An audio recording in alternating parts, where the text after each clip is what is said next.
আকাশবাণী কলকাতা। স্থানীয় সংবাদ পড়ছি নমামি বসু রুদ্র। প্রথমে বিশেষ বিশেষ খবর। এসআইআর এর সঙ্গে যুক্ত বিএলওদের কাজের চাপ কমাতে সুপ্রিম কোর্ট অতিরিক্ত কর্মী নিয়োগ করা যেতে পারে বলে রাজ্য সরকারকে জানিয়েছে। এসআইআর এর সময়সীমা আর বাড়ানো হবে না বলেও সর্বোচ্চ আদালত জানিয়ে দিয়েছে। উমিদ পোর্টালে ওয়াকফ সম্পত্তি নথিভুক্ত করার আজ শেষ তারিখ হলেও আগামী 3 মাস কোনো জরিমানা বা শাস্তির সংস্থান থাকবে না বলে কেন্দ্রীয় সংখ্যালঘু বিষয়ক মন্ত্রী কিরেন রিজিজু জানিয়েছেন। পশ্চিমবঙ্গ সহ কয়েকটি রাজ্যে মাত্র 10 থেকে 35% ওয়াকফ সম্পত্তি পোর্টালে নিবন্ধিত হয়েছে। মুর্শিদাবাদের বেলডাঙ্গায় প্রস্তাবিত মসজিদ নির্মাণকে কেন্দ্র করে কোনো রকম অশান্তি যাতে না হয়, কলকাতা হাইকোর্ট প্রশাসনকে তার নির্দেশ দিয়েছে।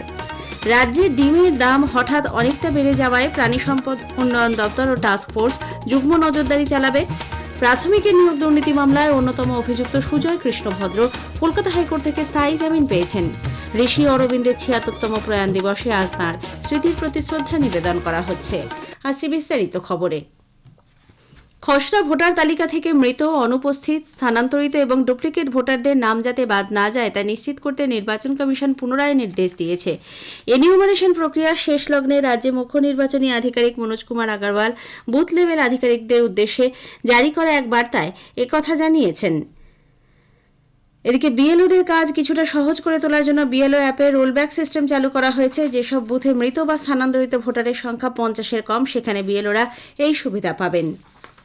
অন্যদিকে এসআইআর এর কাজের সঙ্গে যুক্ত বিএলওদের কাজের চাপ কমাতে সুপ্রিম কোর্ট অতিরিক্ত কর্মী নিয়োগ করা যেতে পারে বলে রাজ্য সরকারকে জানিয়েছে।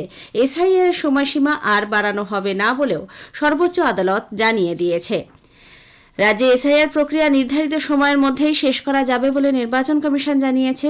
অতিরিক্ত মুখ্য নির্বাচনী আধিকারিক অরিন্দম নিয়োগী আকাশবাণীকে জানিয়েছেন, নির্ধারিত সময় শেষ হওয়ার অনেক আগেই এনিউমারেশন প্রক্রিয়া প্রায় সম্পন্ন। এদিকে মালদা জেলা জুড়ে এসআইআর এর কাজ নিয়ে আমাদের জেলা সংবাদদাতার একটি প্রতিবেদন।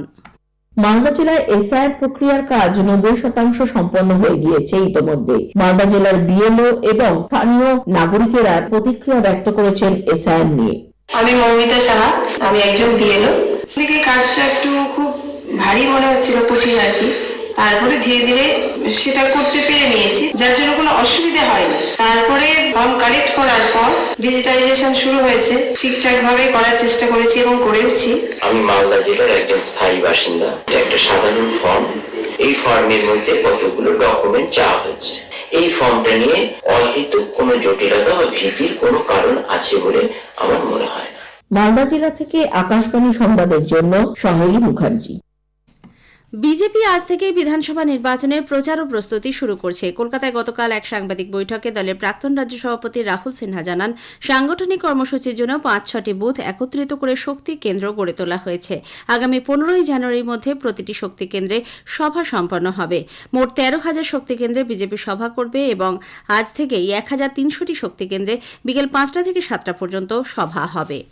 কেন্দ্রীয় সরকারের নতুন নির্দেশ মতো উমিদ পোর্টালে ওয়াকফ সম্পত্তি সংক্রান্ত তথ্য আপলোড করার আজই শেষ দিন হলেও উত্তরপ্রদেশ, পশ্চিমবঙ্গ, কর্ণাটক এবং তামিলনাড়ুর মতো রাজ্যগুলিতে মাত্র 10 থেকে 35% ওয়াকফ সম্পত্তি পোর্টালে নিবন্ধিত হয়েছে। পশ্চিমবঙ্গে মোট 80,480টি ওয়াকফ সম্পত্তির মধ্যে মাত্র 12% সম্পত্তি ডিজিটালি নিবন্ধিত করা হয়েছে বলে রাজ্য ওয়াকফ বোর্ড সূত্রে জানা গেছে। ওয়াকফ সম্পত্তি রক্ষণাবেক্ষণের দায়িত্বে থাকা মুতাওয়ালিদের কারিগরি দক্ষতা এবং ইংরাজি জ্ঞানের অভাবই এজন্য দায়ী বলে মনে করা হচ্ছে।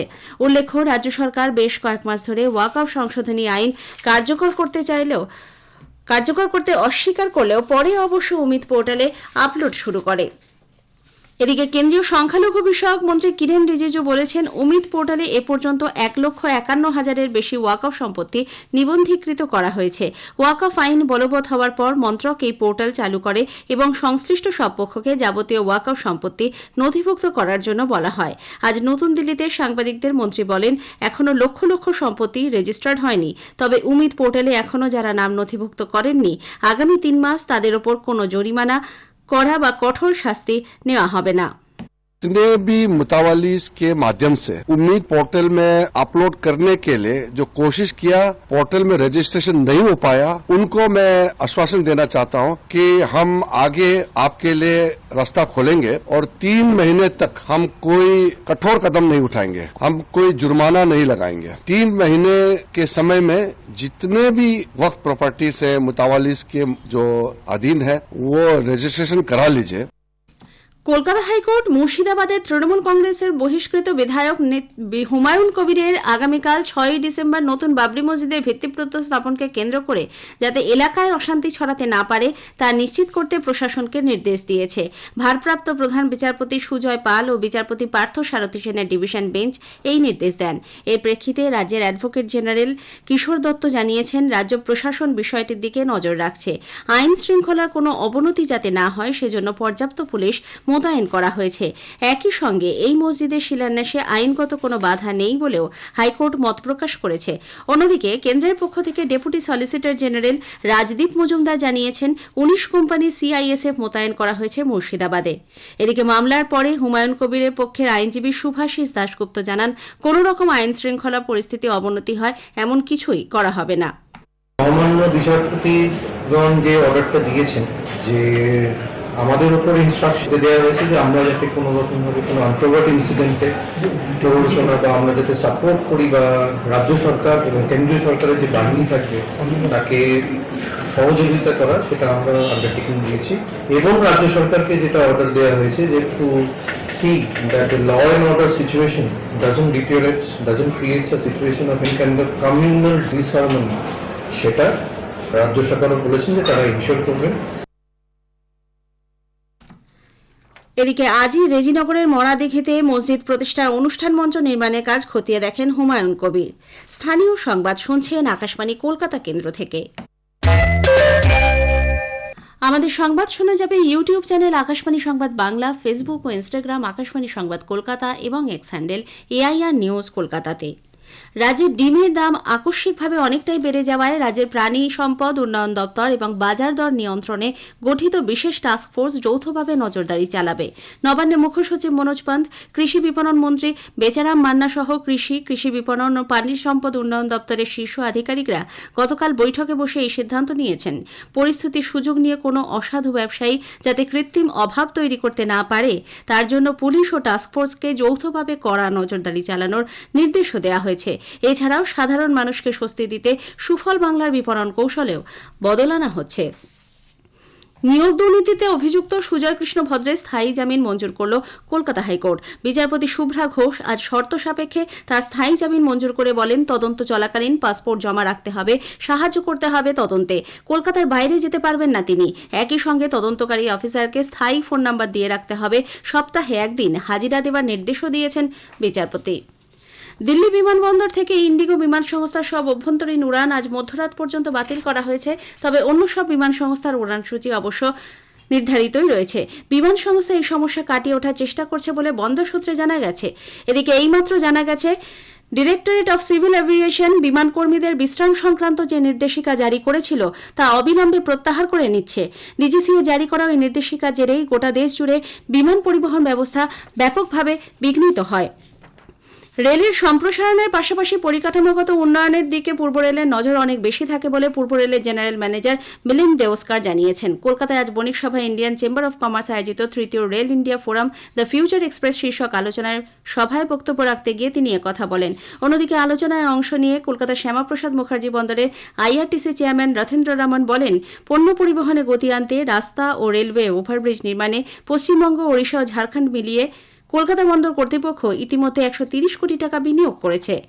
This theme captures both our aspiration and our responsibility to redesign India logistics, which is not only modern and efficient, but also sustainable, resilient, and aligned with our goal. And I have been immensely fortunate to have been part of the both the pillars of this country's logistics, that is railways as well as port.